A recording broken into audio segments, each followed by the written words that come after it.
Cristopher Columbus, UFOs, and wild compass problems. The sailors were frightened and depressed. The admiral knew this and ordered that the north should be marked again at dawn, and they found that the compasses were correct.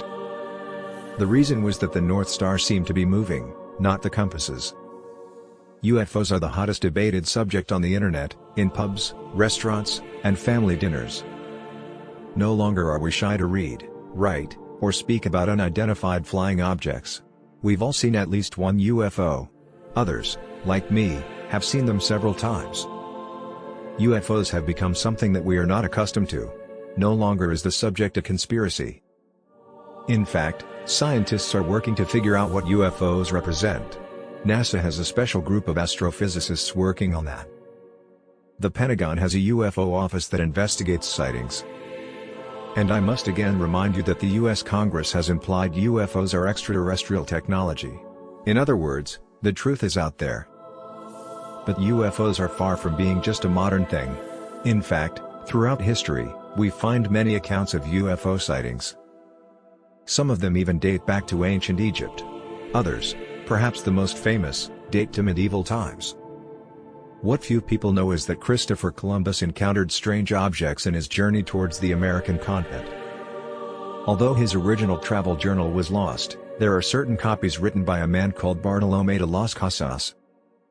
The father and uncle of Bartolomé were on Columbus' second voyage, and Bartholomew edited Columbus' travel journals later in life. Cristopher Columbus' first voyage to America was chronicled by Bartolomé in the 1530s. The reports that Columbus is attributed to today are based on 3 entries in this diary. One entry deals with compass problems, and the other with strange lights. Columbus' diary contains 2 notes about the strange lights he saw.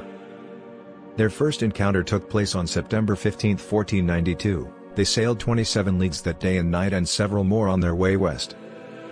And that night, at the very beginning of it, they saw a wonderful branch of fire falling from the sky into the sea, 4 or 5 leagues away from them.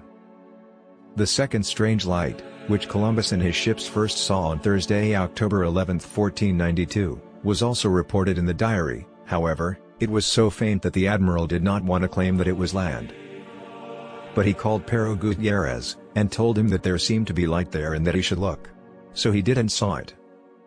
He also told this to Rodrigo Sanchez de Segovia, who was sent by the king and queen as a vice inspector of the fleet, who did not see anything because he was not in a place where he could see it.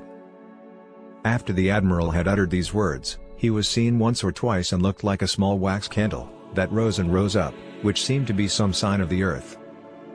The third entry is of particular interest since it makes reference to issues with the compass and, specifically, with the North Star moving. As Ardh rotates around its rotational axis, Polaris, or the North Star, lies more or less directly above its North Pole. Essentially, it is the imaginary line that extends from the North Pole to the South Pole of the planet. In other words, it is a star that does not move in the sky. Sailors used the Northern Star as a navigational aid for hundreds of years.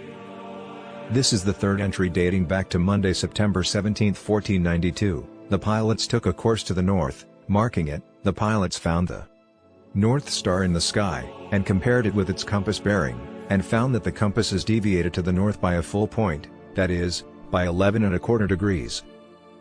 The sailors were frightened and depressed. The admiral knew this and ordered that the north should be marked again at dawn, and they found that the compasses were correct. The reason was that the North Star seemed to be moving, not the compasses.